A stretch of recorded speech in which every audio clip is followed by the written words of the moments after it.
How quickly do we decide who belongs and who does not? It usually happens without thought. A glance, an assumption, a silent conclusion made in seconds. Most people trust that instinct. They believe it keeps them safe. They believe it keeps order intact. In this story, that instinct was wrong. At first, there was nothing remarkable. Just someone unfamiliar, moving through a place where familiarity mattered. No urgency, no disturbance, nothing that would normally invite concern. To everyone watching, he was simply a stranger, someone passing through, someone easy to overlook, someone not worth stopping for. And so no one did. People noticed him in the same way they notice background noise.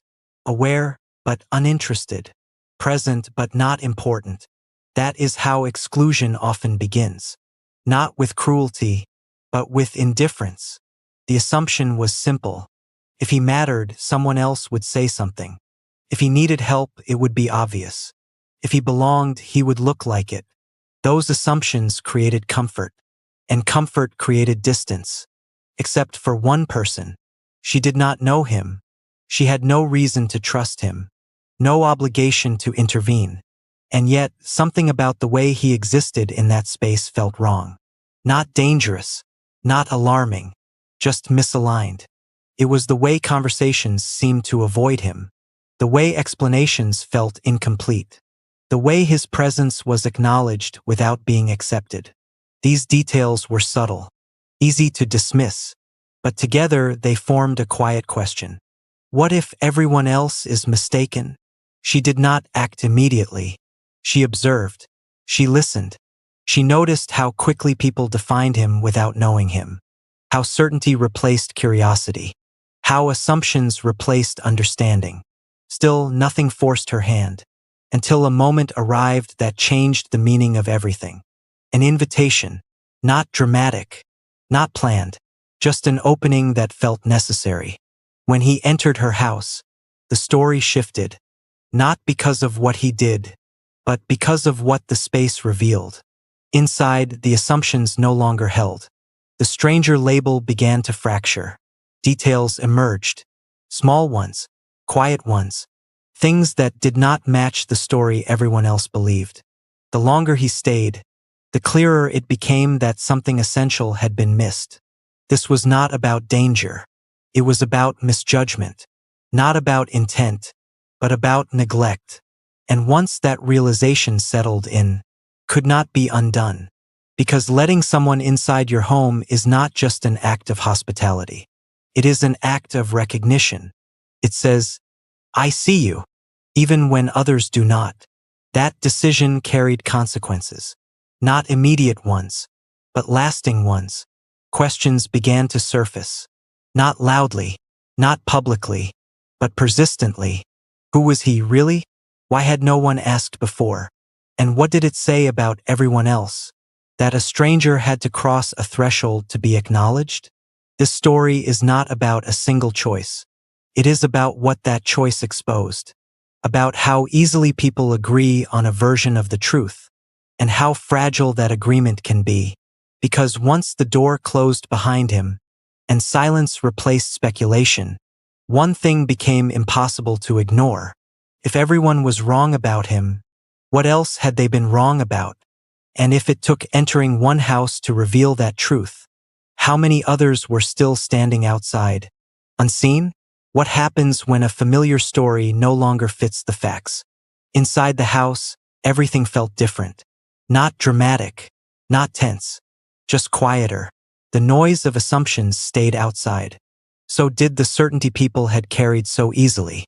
Here there was no audience, no need to perform understanding, no pressure to react quickly, only observation. The space itself revealed details that had gone unnoticed before. Not through conversation, but through presence. The way he moved, the way he hesitated before speaking, the way he seemed unsure of what was expected.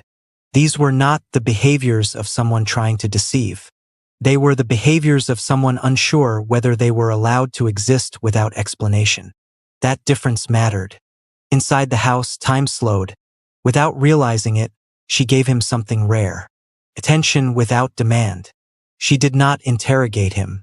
She did not ask him to justify himself. Instead, she watched. And in that watching, a pattern began to form. He was careful with objects, grateful for small gestures, alert in a way that suggested experience, not threat. The version of him that existed outside did not survive the quiet of the room. That realization arrived gently, almost apologetically, because accepting it meant confronting something uncomfortable, that others had been wrong, and that she had nearly been wrong too. The house became a boundary between two realities. Outside, he was defined by appearance. Inside, he was defined by behavior. The contrast was unsettling. It forced a question she had not expected to ask. How many stories do we accept simply because they are shared? The longer he remained, the clearer it became that his presence carried history. Not spoken, not explained, but visible. There were pauses where words might have been, moments where emotion surfaced, then retreated. This was not a performance. It was restraint, and restraint often hides something heavy. She noticed signs of fatigue that had nothing to do with the day, a weariness shaped by repetition, by being misunderstood more than once. Still, no details were exchanged, no facts confirmed. The house did not provide answers, provided clarity. It clarified that the stranger narrative was incomplete. That realization carried responsibility. Once you see someone clearly, you inherit the burden of that clarity. You cannot return to ignorance without choosing it. She understood that whatever came next would not remain private. The moment he crossed that threshold, she became connected to the story unfolding around him. And connection changes perspective. It makes neutrality impossible. Outside, people continued as before, confident, unquestioning. Inside, certainty had dissolved, not replaced by conclusions, but by concern. The most unsettling realization was not about him. It was about everyone else. How quickly a group can agree on a version of events. How little evidence is required when consensus feels safe. This was not about blame. It was about awareness. And awareness often arrives too late to be comfortable. As the visit came to an end, one truth lingered. Nothing dramatic had occurred. No revelation had been announced. And yet, something irreversible had happened. A line had been crossed. Not by him, but by perception.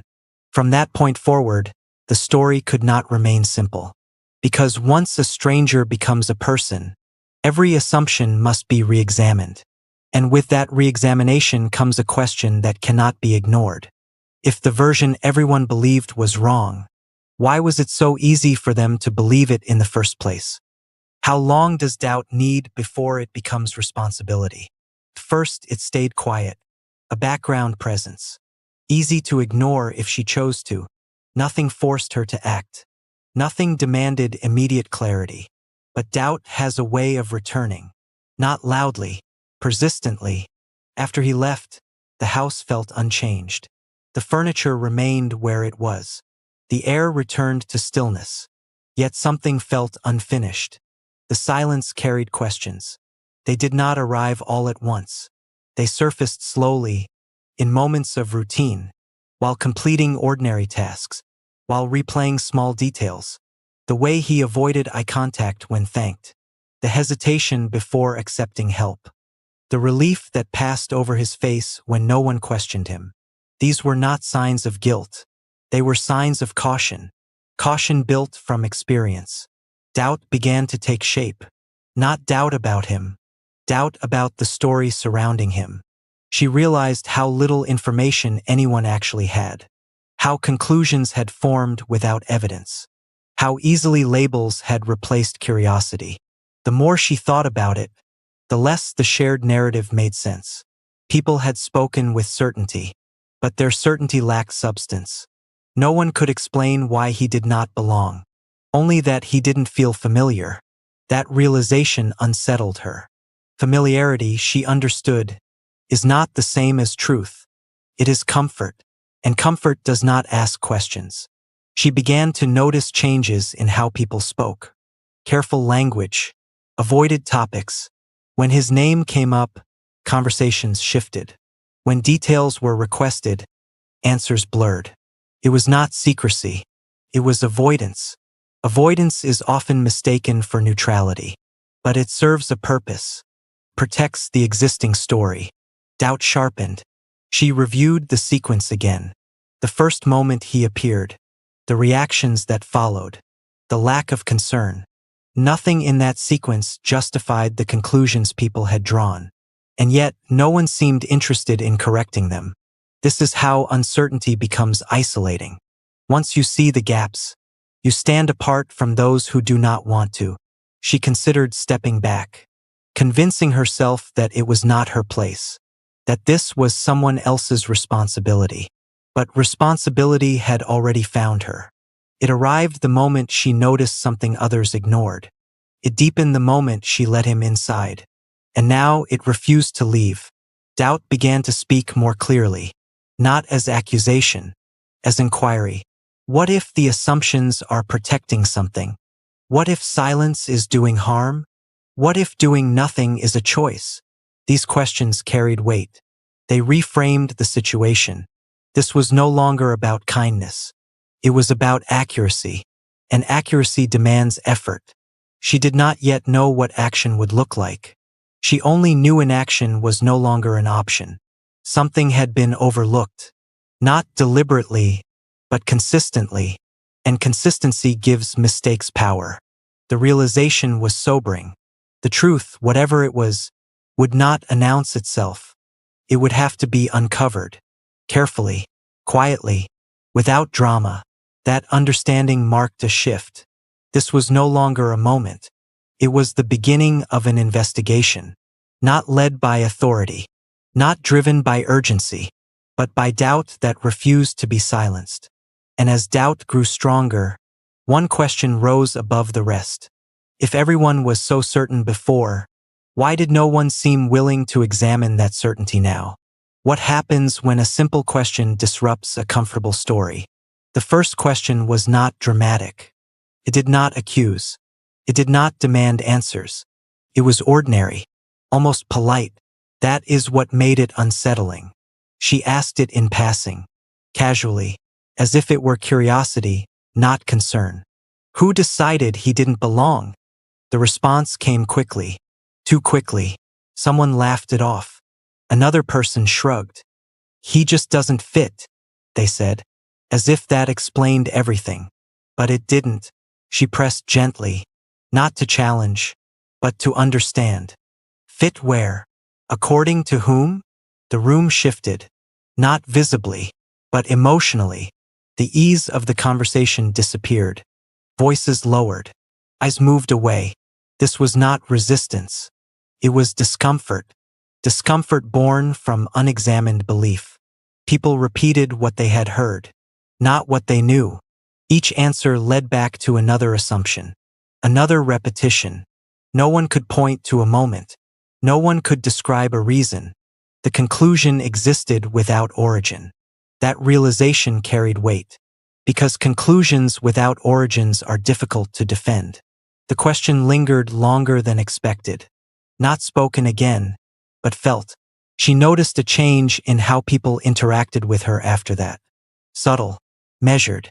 She had not accused anyone. Yet something had shifted. This is how systems protect themselves. Not by force, but by social pressure. Questions become inconvenient, and those who ask them become uncertain. She felt that uncertainty settle around her. Not as fear, as awareness.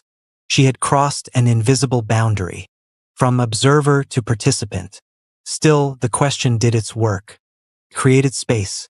In that space, inconsistencies surfaced. Someone mentioned seeing him earlier than expected. Another recalled a different explanation for his presence. Details that had once aligned now diverged. Not enough to form answers. Enough to form doubt. And doubt spreads quietly. The more she listened, the more she noticed how often people contradicted themselves. Not intentionally, instinctively, because the story had never been examined closely. It had only been accepted. She did not confront anyone directly. She did not argue. She listened, and listening revealed patterns. People were more comfortable talking around the situation than about it. They focused on side details, trivial explanations, anything that avoided the central question. Why was he treated as a stranger? That question did not require expertise. It required honesty, and honesty was in short supply. As the day went on, she realized something important. The story people told was not meant to explain him. It was meant to reassure themselves. That realization reframed everything. This was not about one individual being misunderstood. It was about a group protecting its sense of order. Because acknowledging a mistake would require reflection. And reflection carries responsibility. The first question had done its work. It had cracked the surface. Now, the challenge was whether anyone would be willing to look beneath it. Because once a question is asked, it does not disappear. It waits. And eventually, it demands an answer. The question was simple, but its implication was not.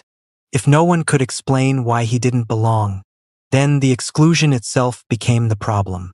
And the next question followed naturally. If the story was built on assumption, what else had been overlooked? How many details do we ignore before they begin to speak for themselves? At first, they seemed insignificant. Fragments without importance. Moments easy to forget. But once attention sharpens, details change their weight. She began to notice patterns. Not dramatic ones. Subtle repetitions. The same phrases used by different people. The same pauses before certain questions. The same reluctance to be specific. It was not coordinated. It was habitual. Habit is powerful. It shapes behavior without awareness. One detail returned again and again. Everyone described the situation differently, but the outcome was always the same. He was positioned as an outsider. No one said it directly. They didn't have to. The language did the work. He wandered in. He showed up. He wasn't expected. None of those statements explained anything. They simply reinforced distance. She began writing things down. Not formally, just notes, observations, timelines, contradictions. Doing so changed how she listened. She stopped searching for answers. She started documenting inconsistencies. And inconsistencies accumulate. One person mentioned a conversation that never happened. Another referenced a decision no one could recall making. Each discrepancy was small, but together they formed something larger. Picture that did not align. The most telling detail was not what people said. It was what they avoided. Certain topics ended conversations abruptly. Certain names were never mentioned. When pressed gently, responses grew vague. This was not fear. It was discomfort with uncertainty. People prefer incomplete stories to unresolved ones. Because unresolved stories ask for effort. She realized that no one had verified anything. No one had checked. No one had confirmed.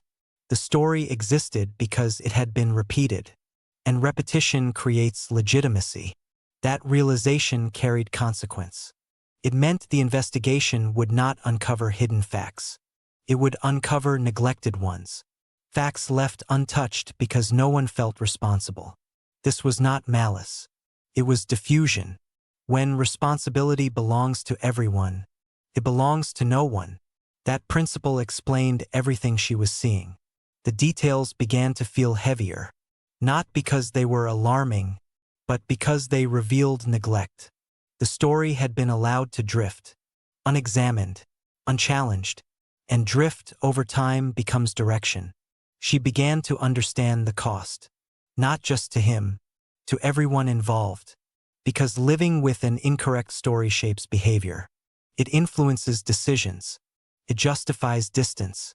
Correcting it would require acknowledgement. And acknowledgement disrupts comfort.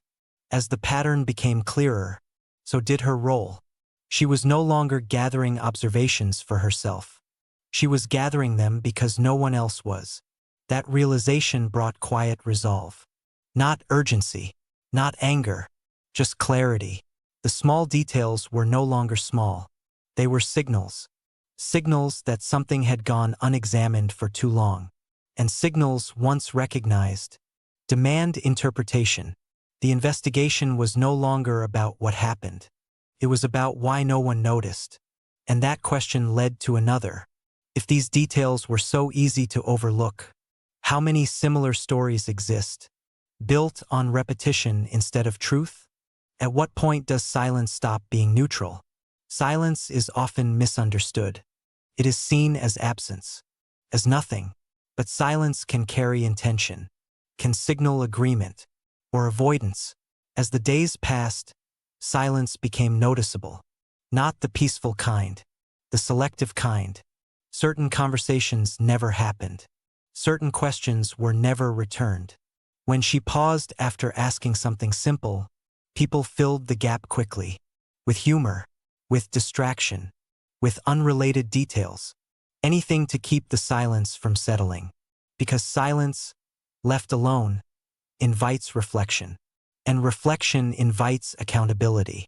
She noticed that people spoke confidently when repeating the story, but hesitated when asked to explain it. That hesitation was not accidental. It was learned. Silence had become part of the system, not through instruction, but through reinforcement.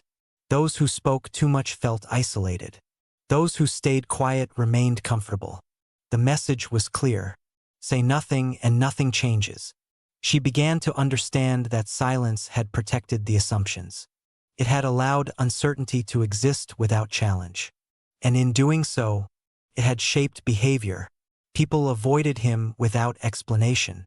They adjusted routines without acknowledgement. No one announced these changes. They simply happened. That is how exclusion operates quietly, without confrontation, without justification. She observed how often people looked to others before responding, as if checking which version of the story was acceptable. This was not deception. It was coordination without intent, a shared understanding of what not to question. Silence made that possible.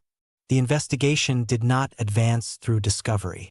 It advanced through absence. The absence of evidence. The absence of curiosity. The absence of responsibility. Each absence pointed in the same direction. Something had been normalized. And normalization makes mistakes invisible. She began to ask herself a difficult question. What would it cost to break the silence? Not emotionally, socially. Breaking silence risks discomfort. It risks reputation. It risks belonging. She felt that risk clearly. People were polite, but distant, engaged, but cautious. Her curiosity had made her noticeable. And being noticeable in a quiet system carries consequence.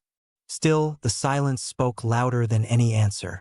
It suggested that the story mattered more than the truth. That stability mattered more than accuracy. That realization shifted her focus.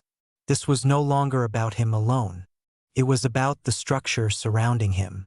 And structures resist change. Not aggressively, passively, through silence. She recognized that waiting for someone else to speak was part of the problem. Silence feeds on patience. The longer it holds, the more legitimate it becomes. The investigation reached a turning point there. Not through new information, but through decision. The decision to no longer treat silence as neutral, to recognize it as evidence. Because when many people avoid the same questions, the avoidance becomes meaningful. And once silence becomes meaningful, it demands interpretation. The next step would require action. Not loud, not confrontational, but deliberate. Because silence only survives when everyone agrees to keep it. An agreement once recognized can be withdrawn. The question was no longer what happened. It was this: who benefits when no one speaks? When does coincidence stop being coincidence? At first, everything could be explained away. Each moment had a reasonable answer. Each inconsistency had a convenient excuse. But when those explanations repeated themselves, pattern began to emerge. Patterns are unsettling. They suggest intention where none is admitted. They challenge the idea that events are random. She did not look for a pattern. She tried to avoid one, because naming a pattern carries weight. It forces acknowledgement. Yet the repetition became impossible to ignore. The same type of assumption, made by different people, in different moments, always leading to the same conclusion. He did not belong. What stood out was not how strongly this was believed, but how rarely it was questioned. People accepted the conclusion without asking how it had been reached. That acceptance was the pattern. She reviewed her notes again, not searching for proof, searching for consistency. What she found was absence. No documented decision, no shared discussion, no moment where exclusion had been agreed upon. And yet, exclusion was universal. That contradiction mattered, because universal behavior without coordination suggests something deeper. A shared belief system, one built on familiarity, on comfort, on unspoken rules, rules that do not appear in writing, but guide behavior all the same. She began to see how the system rewarded compliance. Those who followed the unspoken rules felt safe. Those who questioned them felt exposed. This was not enforced. It was implied. And implication is powerful. It allows people to claim innocence while maintaining control. She realized the pattern was not about him specifically. He was simply the visible point. The pattern was about how difference was treated, how deviation triggered caution, how caution turned into distance. Once she saw that, the story expanded. This was not an isolated moment. It was a reflection of something larger. The investigation had shifted again. It was no longer about correcting a misunderstanding. It was about understanding a mechanism. Why did this happen so easily? Why did no one interrupt it? The answer was uncomfortable, because interrupting the pattern would require risk. And risk threatens belonging. Most people do not choose exclusion. They drift into it. They follow cues. They mirror behavior. They assume someone else has evaluated the situation. That assumption becomes permission. The pattern thrived on that permission. Naming it felt dangerous, not because it was false, but because it was accurate. Accuracy has consequences. Once the pattern was named internally, she could not pretend it was coincidence anymore. And that changed her role again. She was no longer observing behavior. She was interpreting it. That interpretation carried responsibility. Because once a pattern is recognized, cannot be unseen. She considered what it would mean to speak it aloud, to articulate what others felt but avoided naming. It would disrupt comfort. It would invite resistance. But silence would reinforce the pattern. The realization settled quietly. This story was not moving toward resolution yet. It was moving toward confrontation, not with people, with ideas. The idea that no one is responsible. The idea that systems are neutral. The idea that silence equals safety. Those ideas were now under examination. And with that examination came a final, unavoidable question. If this pattern could exist unnoticed for so long, how many others had been accepted simply because no one wanted to name them?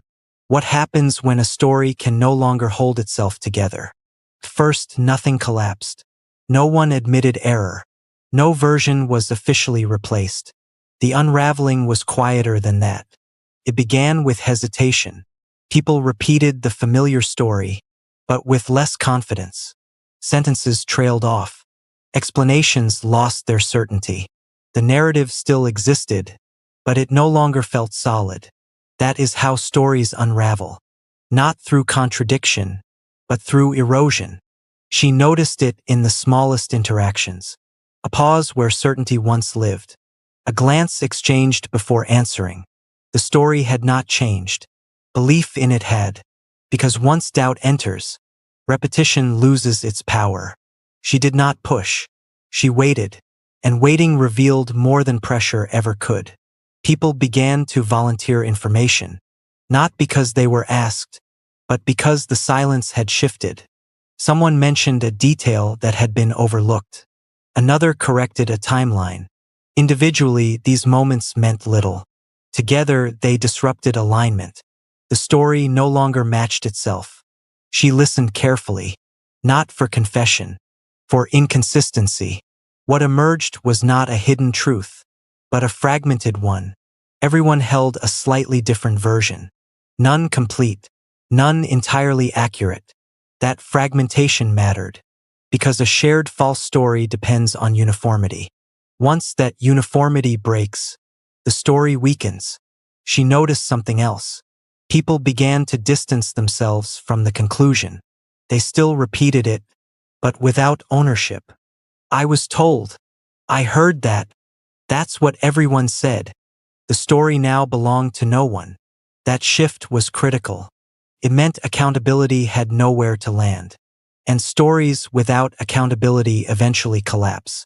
She realized the investigation had entered a delicate phase. Push too hard, and people would retreat into certainty. Push too little, and the story would stabilize again. So she did neither. She asked neutral questions, invited clarification, allowed contradictions to sit unresolved. That approach worked. The more space she gave, the more the narrative strained under its own weight. People began to question it privately. Not aloud, not yet, but privately is where change begins. She recognized that the unraveling was not about proving innocence or fault. It was about exposing fragility. The fragility of assumptions. The fragility of consensus. The fragility of stories built without verification. The system was beginning to notice itself. That awareness is uncomfortable, because it forces reflection, and reflection reveals participation. As the story unraveled, a quiet realization spread. Nothing had been verified. Nothing had been confirmed. The certainty everyone relied on had been borrowed. That realization did not absolve anyone. It implicated everyone, including her. She had believed parts of the story at first. She had hesitated. That mattered, because it reinforced the central truth. No one was immune to assumption. The unraveling was not dramatic. It was humbling, and humility changes behavior. The investigation was approaching a turning point, not because new information had emerged, but because the old information could no longer stand unchallenged. And with that collapse came a final question. If the story everyone believed was this fragile, what truth had been quietly waiting beneath it the whole time? Why is it easier to stay quiet than to be right? As the story weakened, a new realization surfaced. Not about facts, but about behavior. She began to understand that the real mystery was not what happened. It was why no one intervened. There had been opportunities. Moments when someone could have questioned the narrative. Moments when clarification was possible. And yet nothing happened. Not because people didn't notice, but because noticing alone was not enough. She paid closer attention to how people described their own inaction. The language was revealing. I didn't want to cause trouble. It wasn't my place. I assumed someone else knew more. These explanations were offered softly, almost apologetically. They were not excuses. They were rationalizations. Rationalizations protect self-image. They allow people to believe they are reasonable, even when their actions are absent. This was not about fear of consequences. It was about fear of isolation. Stepping forward means standing apart. And standing apart invites scrutiny. Most people avoid scrutiny, not because they are dishonest, but because they value belonging. Belonging provides safety, even when it costs accuracy. She realized that the silence was not accidental. It was reinforced. When someone hesitated, they were rewarded. Not formally, socially. They were included. They were affirmed. Those who asked questions felt the opposite. Distance, tension, nothing explicit, but enough to discourage repetition. The system did not punish dissent. It simply did not support it. And that absence of support was enough. She recognized that stepping forward required something rare. Not bravery, conviction. conviction that being correct mattered more than being comfortable. That standard is difficult to meet. Most people do not see themselves as part of a system. They see themselves as individuals making reasonable choices. But systems are built from reasonable choices. Repeated, unquestioned. That understanding reframed everything. This was not a failure of character. It was a failure of structure. The structure rewarded silence, and silence maintained the story. She reflected on her own hesitation earlier. The moments when she almost let it go. Those moments mattered, because they proved how easy it is to do nothing. The investigation was no longer about assigning blame. It was about revealing conditions. Conditions that make inaction feel justified. The most unsettling realization was this. Everyone believed they were being reasonable. No one believed they were causing harm. And that belief allowed harm to persist quietly. As the story continued to unravel, people began to acknowledge their hesitation. Not publicly, privately. They admitted they had doubts, that they noticed inconsistencies, but they never shared them, because doubt feels dangerous when it is unsupported. She understood then why no one stepped forward, because stepping forward felt like stepping alone. And most people do not choose isolation for the sake of correctness. This realization did not bring relief. It brought responsibility, because once the reasons for silence are understood, they can no longer be used as justification. The system had been exposed, quietly, without accusation, and with that exposure came a difficult question. If silence was rewarded before, what would it cost to break it now? When does awareness turn into obligation? For a long time, responsibility had felt abstract, shared, diffused. It belonged to the group, to the system, to circumstances. But something shifted, not externally, internally. She realized that understanding the problem was no longer enough. Observation had reached its limit, because awareness without action becomes another form of silence. This was the moment where neutrality disappeared. She noticed how often people used distance to protect themselves. I wasn't involved. I didn't decide. I just followed. Those statements sounded harmless, but together they formed a shield against accountability. She understood that responsibility does not require intent. It requires presence. If you are present, you are part of the outcome. That realization was uncomfortable, because it applied to her too. She had questioned quietly, observed carefully, but she had also delayed. Delay can feel responsible, can feel thoughtful, but delay also preserves the status quo. She saw clearly now that waiting for certainty was another way to avoid risk. Certainty is rare. Comfort is common.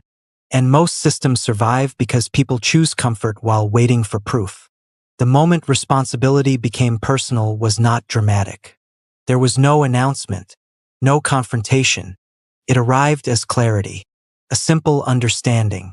If nothing changed, she would be complicit, not because she caused harm, but because she recognized it and allowed it to continue.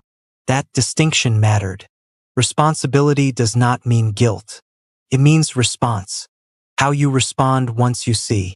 She began to reconsider her role, not as an investigator, not as an observer, but as a participant. Participation does not always mean action. Sometimes it means refusal. Refusal to repeat an unverified story. Refusal to accept vague explanations. Refusal to let silence answer questions. These refusals were small, but deliberate, and deliberate choices disrupt systems. She noticed resistance immediately, not aggressive, subtle.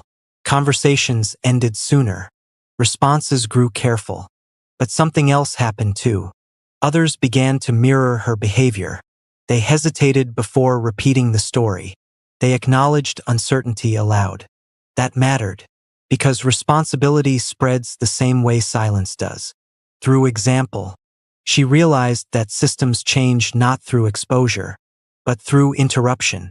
Interruptions force reevaluation, not of facts, but of habits. The habit of assuming, the habit of deferring, the habit of staying quiet. Responsibility became personal the moment she accepted discomfort as a consequence. Discomfort is not danger. It just feels like it. Most people confuse the two. She did not seek resolution yet. She sought honesty. Honesty about what was known, what was assumed, what was unknown. That honesty shifted the tone of everything. The story could no longer rely on certainty, only on evidence. And evidence was thin. That realization prepared the ground for what came next. Because once responsibility becomes personal, the question changes. It is no longer what happened. It becomes this: what am I willing to risk? To stop repeating a story that may not be true? What changes when a thought becomes a statement? Until now, doubt had lived quietly, contained, manageable. Once spoken, doubt becomes visible, and visibility carries risk. She understood that speaking out would not clarify everything. It would complicate it, because statements invite response, and responses invite judgment. The risk was not being wrong. It was being alone. She noticed how carefully people chose their words, how often they softened uncertainty with humor, how quickly they retreated when conversations grew serious. This was not dishonesty. It was self-protection. Saying something out loud means taking ownership, and ownership changes relationships. When she finally articulated her doubts, she did so without accusation. No conclusions, no certainty, only questions. The reaction was immediate, but muted. People did not argue. They redirected. They reframed her questions as misunderstandings, as overthinking. This response was revealing. It showed that the system was prepared to defend itself, even without clarity. Defensiveness does not require facts. It requires discomfort. She realized that saying it out loud disrupted an unspoken agreement. The agreement to keep things simple. Simple stories are easier to maintain. They reduce cognitive effort. They avoid conflict.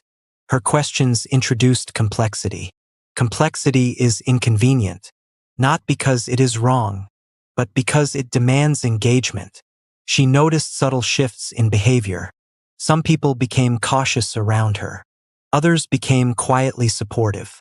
Support rarely announces itself.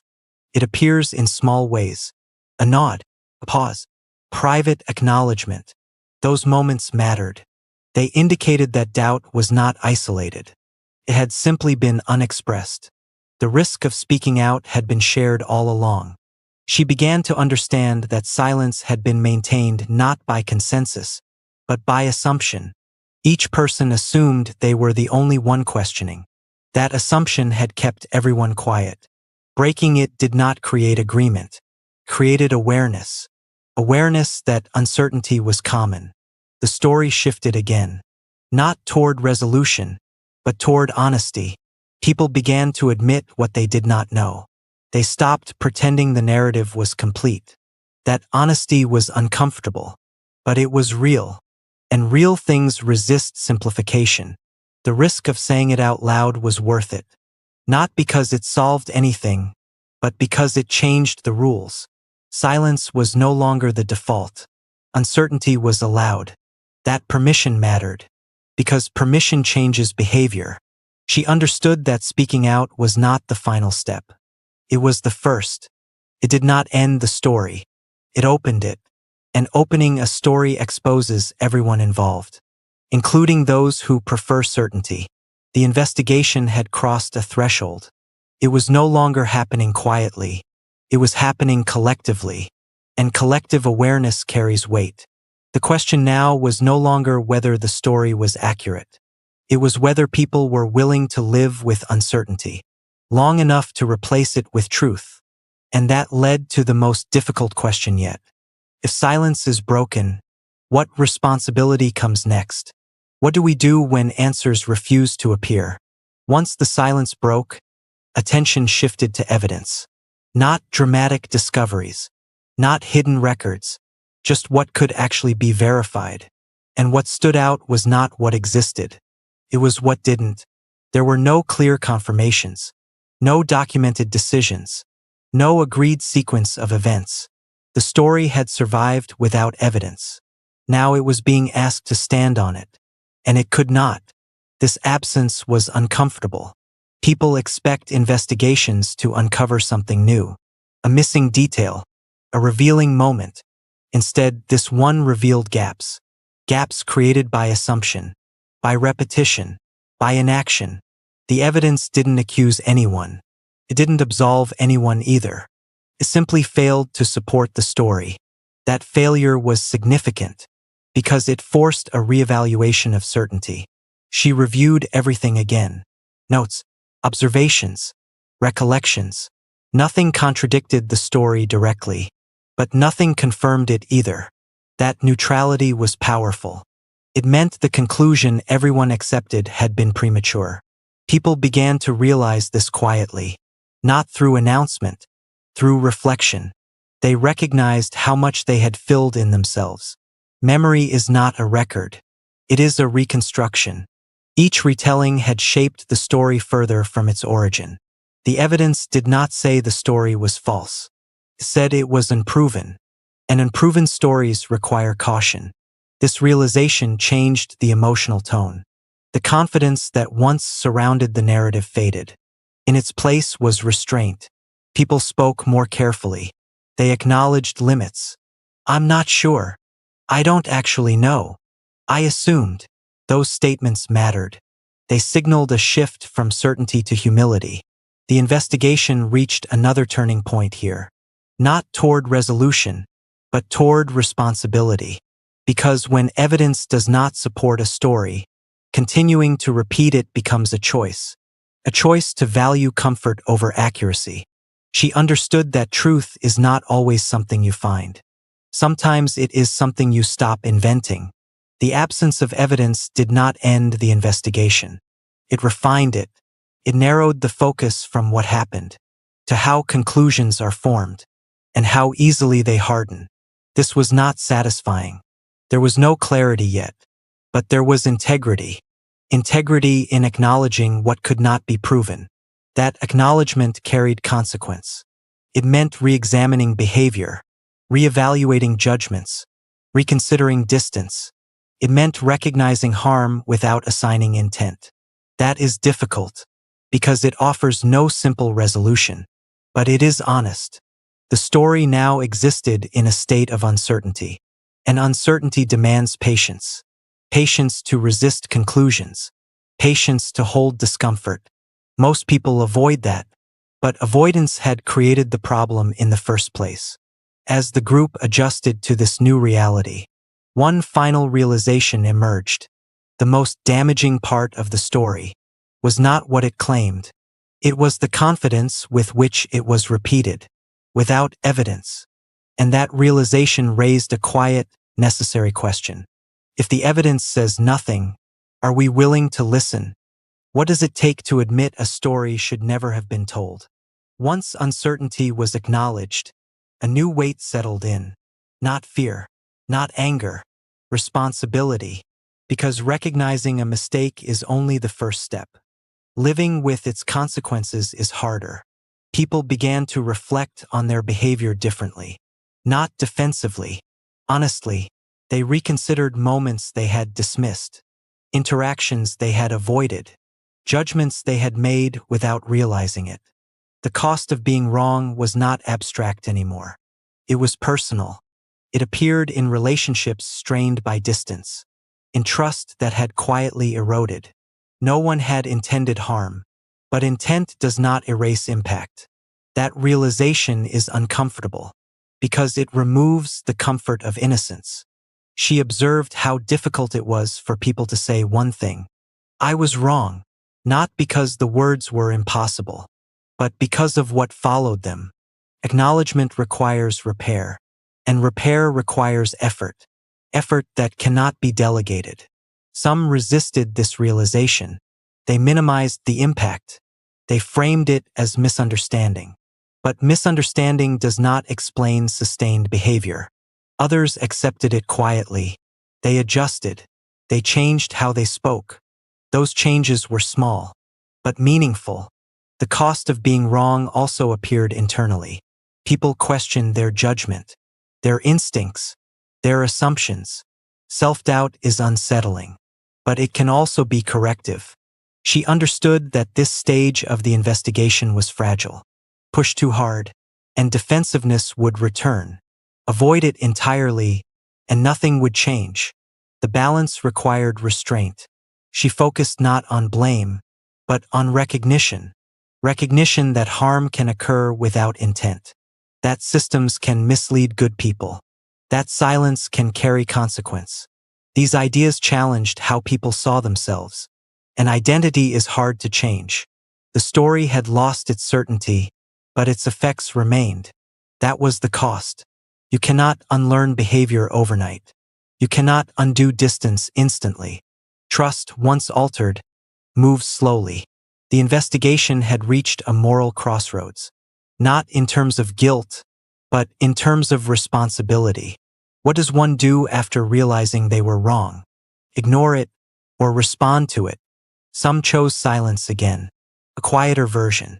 Others chose engagement. They asked questions they had avoided before.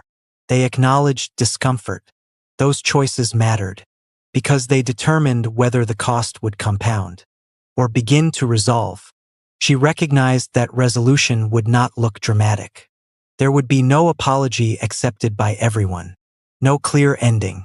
Instead, resolution would be gradual, uneven, built through consistent behavior. That realization reframed success. Success was not correcting the story. It was correcting how stories are treated. The cost of being wrong was high, but the cost of staying wrong was higher. That truth lingered, and it led to the final realization of this phase. Being wrong is not the failure. Refusing to respond once you know you are wrong is. The investigation was nearing its end. Not because everything was resolved, but because the essential truth had surfaced. And that truth raised one last question. If acknowledging the cost changes nothing, what was the point of learning it at all? What does accountability look like when no one is forced into it? By this point, the investigation had changed everyone involved. Not dramatically, quietly. Accountability did not arrive as an apology or a statement. It arrived as behavior, small adjustments, intentional choices. People began to pause before repeating the old story. They corrected themselves mid-sentence. They chose uncertainty over assumption. These moments were easy to miss, but they mattered, because accountability is rarely loud. It does not announce itself. It shows up consistently. She noticed how conversations shifted, not toward resolution, but toward responsibility. People stopped asking, "Who caused this?" They began asking, "What can I change?" That question reframed everything. Accountability, she realized, was not about confession. It was about correction. Correction of habits. Correction of language. Correction of reflexes. Those corrections were uncomfortable. They required admitting limits, acknowledging gaps in knowledge, letting go of certainty. Certainty is comforting, but comfort had enabled the problem. Accountability required choosing discomfort instead. She observed that not everyone made that choice. Some returned to silence. A softer one. They disengaged rather than adjust. That response was understandable. Accountability demands effort without guarantee. There is no immediate reward, no recognition, only the knowledge that behavior aligns more closely with truth. Others leaned into the change. They asked better questions. They listened longer. They allowed pauses to exist. These behaviors reshaped the environment. Not quickly, but steadily. She understood that accountability is not a moment. It is a practice that must be repeated, especially when it would be easier not to. The most meaningful change came from those who acknowledged their role without being asked. They did not defend their intentions. They examined their impact. That distinction mattered. Intent explains behavior. Impact defines consequence. Focusing on impact allowed growth without shame. The story no longer centered on him. or on her. It centered on how easily assumptions take root and how difficult they are to remove. Accountability did not erase what had happened. It addressed what could happen next. That forward focus was essential, because accountability that looks backward becomes punishment. Accountability that looks forward becomes prevention. She saw this shift clearly. People became more attentive, more cautious, more willing to say, "I don't know." Those words carried weight now. They signaled humility, and humility reduces harm. The investigation had accomplished something rare. It did not deliver answers. It delivered awareness. Awareness of how stories form, how silence spreads, how responsibility diffuses, and how easily it can be reclaimed. Accountability, she realized, is not about being perfect. It is about being responsive. Responsive to doubt. Responsive to evidence. Responsive to the possibility of being wrong. That responsiveness changed the environment more than any conclusion could. The story no longer controlled behavior. Behavior was being examined independently. That was progress. Not resolution, but progress. And progress raised the final question of the investigation. If accountability can exist without accusation, and change can occur without certainty, what does it mean to live responsibly? In a world built on incomplete stories? What does resolution look like when there is no clear ending? By now, many expected a conclusion, a final explanation, a moment where everything aligned. That moment never came. Instead, something quieter happened. The story stopped being repeated.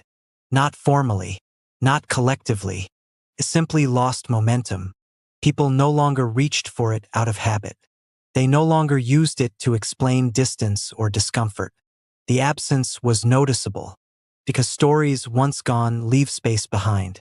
That space was filled slowly, with caution, with restraint. People adjusted how they interacted. They observed more. They assumed less.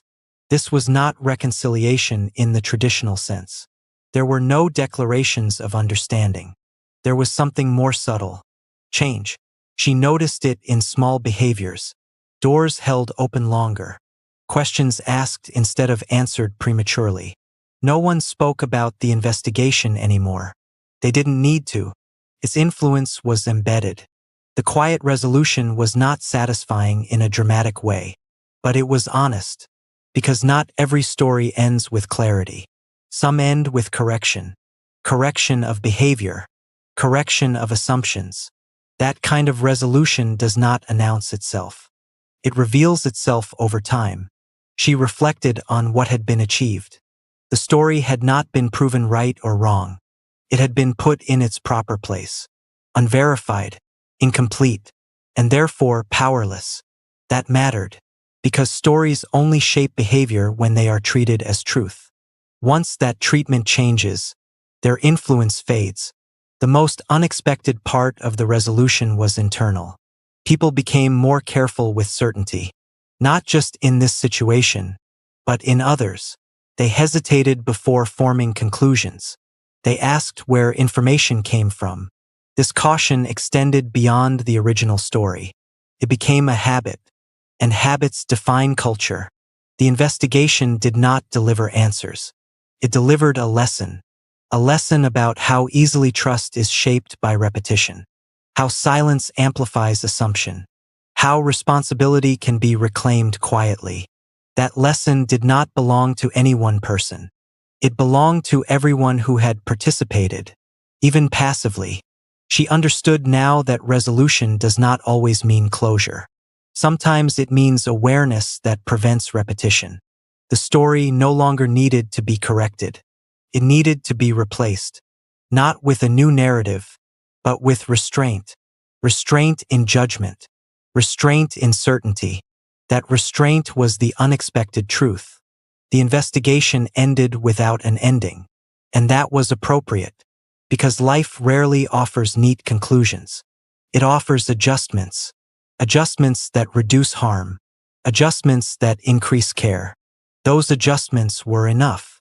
As the environment settled into this new normal, One final realization remained. The most important change was not what people believed. It was how they chose to believe. And that choice, once recognized, does not fade easily. It becomes a quiet standard, a reminder carried forward, that before accepting a story, before repeating it, before letting it shape behavior, there is always one question worth asking. Not, is this true, but something deeper. What happens if it isn't? What responsibility do we carry for the stories we allow to guide us? By the end, nothing dramatic marked the conclusion. No announcement, no declaration of truth. Life continued, and that in itself was revealing, because the most lasting changes are rarely visible at first. They settle quietly into routine. People moved differently now. They listened longer. They paused before agreeing, not because they were afraid of being wrong, but because they understood the cost of certainty. The story that once shaped behavior had faded into memory, not erased, recontextualized. It existed now as an example, not a conclusion. That shift mattered, because examples teach without demanding attention. The environment had changed in subtle ways. Language softened, assumptions slowed. No one claimed credit for this change. No one needed to. It was collective, yet personal. Each person carried a version of the same realization. That trust, once misplaced, requires intention to rebuild. Not dramatic gestures, consistent care. She reflected on what the investigation had truly uncovered. Not answers, not facts, but a process by which ordinary people, acting without harm in mind, can still create harm through repetition and silence. That understanding did not assign blame. It assigned responsibility. Responsibility to notice. Responsibility to pause. Responsibility to question before repeating. Those responsibilities are easy to ignore because they slow things down, and speed feels efficient. But efficiency is not the same as accuracy. The quiet ending of this story offered no relief through certainty. Instead, it offered something more durable. Awareness. Awareness that stories do not need to be false to be damaging. They only need to be unexamined. Awareness that silence does not protect neutrality. It protects momentum. And momentum, once unchecked, can carry people far from intention. The most unexpected truth was simple. No one involved saw themselves as careless. No one believed they were contributing to harm. And yet, harm still occurred. That contradiction is uncomfortable. But it is also instructive. It reminds us that good intentions are not safeguards. Tension is. As time passed, the investigation became less about the past and more about the future. How will the next story be treated? How will the next uncertainty be handled? Those questions lingered, not urgently, but persistently. They became a quiet filter applied to new situations, a habit of restraint, practice of curiosity.